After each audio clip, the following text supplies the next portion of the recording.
detail the sufferings of the stolen generation, thousands of Aboriginal children who were taken from their families and robbed of their birthright.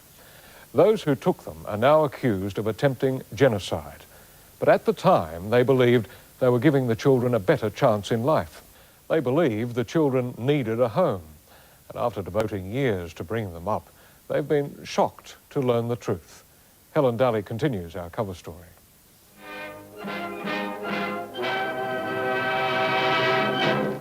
This luxurious Melbourne home is a fairy tale come true for 3 Aboriginal girls from Melville Island, 180 miles from Darwin.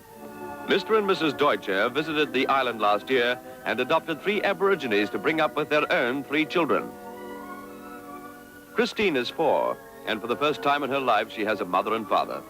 2-year-old Faye was rescued by a territory policeman who found her abandoned. They've been cared for by the Methodist Mission, and now they live in a 15-room mansion. Sleep tight, children, because you know that dreams do come true, don't you? Oh, it was great. It was really good, yeah, you know, a couple of little sisters to play with. You were a teenager by that That's stage. right, I was, yes, yeah. Almost 40 years after their story was romanticised on celluloid, Lorraine Deutscher, now Penrose, and her adopted Aboriginal sister Faye remember their family life and what their parents had tried to do in adopting 2 Aboriginal girls. Did it work out, or were there problems? Yeah, it did work out, yeah. Oh, yeah, it was fun. Because everything was, you know, it was just fun. And what was your mum and dad like? I mean, did you feel they were very loving? Oh, yeah. Because, it was just total acceptance. It was, I was never less than anybody else. Bringing the girls from their mission home on Croker Island, where they'd been under the care of Margaret Somerville, to live in this well-to-do environment in suburban Melbourne was regarded at the time as a social experiment by Lorraine's mother and father. No, it wasn't an experiment. It was just a really gut feeling that they had, that they felt they wanted to do, to give someone a better chance. Now, with publicity surrounding the Stolen Generations report, Lorraine is adamant her parents and other adoptive parents should not be blamed for stealing children. They are being implicated, and that wasn't the way it was. You know, these children were being taken to a better life, well, presumed a better life, and they were being taken because, my parents loved them. So do you feel a bit of hurt about that? Yeah, at times I do. Mm. Are the Deutschers your family? Yeah. Are they your only family? Yeah. And as far as you're concerned, is that the way you want it to stay? I mean, look, I'd accept the others if they made contact, but I can't love them because I don't know them.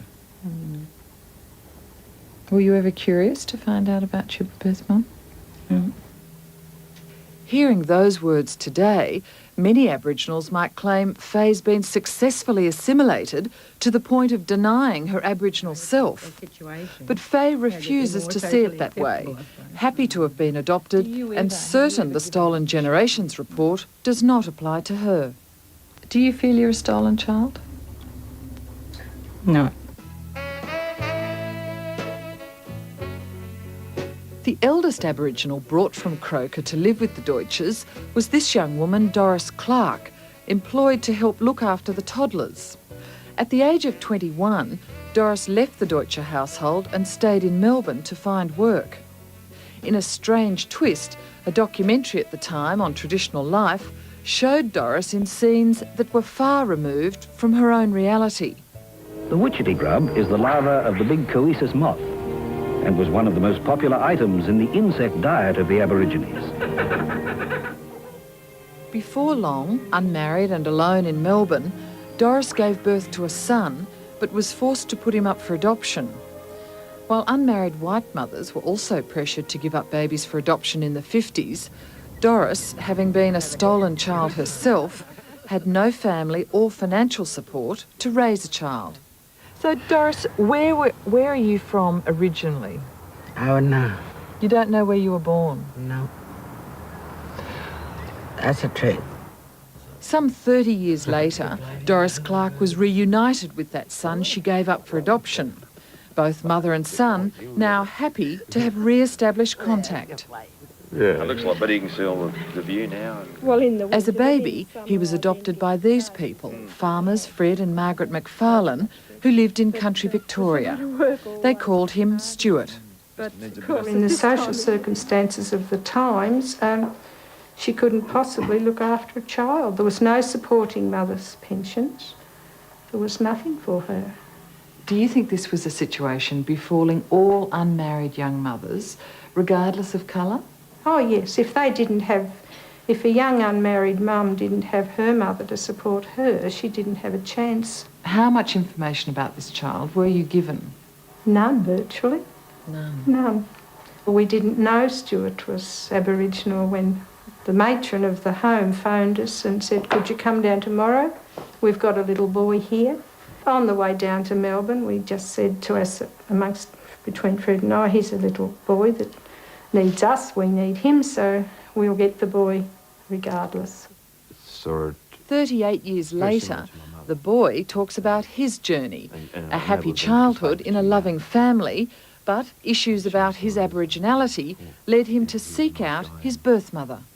You know, Fred was great about it. He was saying, look, you know, I remember him saying at one stage there, Margaret, look, let him go off. We're not going to lose him. Let him go off and do what he's got to do. Do you ever look into your heart and say, if I'd stayed with my Aboriginal mum, Doris, I would have had a better life?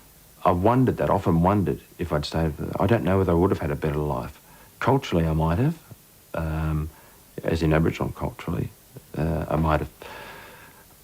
It's very hard because I've got nothing to compare with. I think I've had a good life the way I've been grown up. I mean, I've been cared for, I've been clothed, I've been fed, and I've been educated. Now, everyone wants that, regardless of your colour, your creed, your religion, whatever. I mean, everybody wants that, and every parent wants that for their child.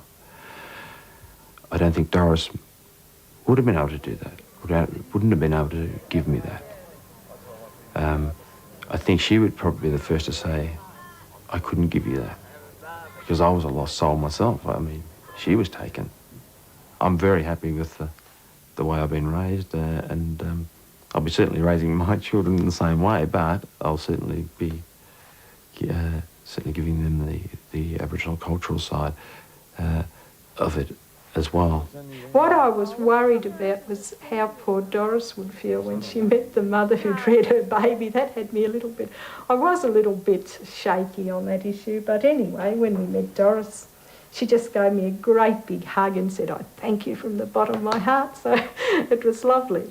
Is that right? It was beautiful. Are you still mum to him? Oh, yes, but so is Doris. We're both mum. That's all right. So he hasn't chosen between you? Oh, no. Do you feel you are a stolen child?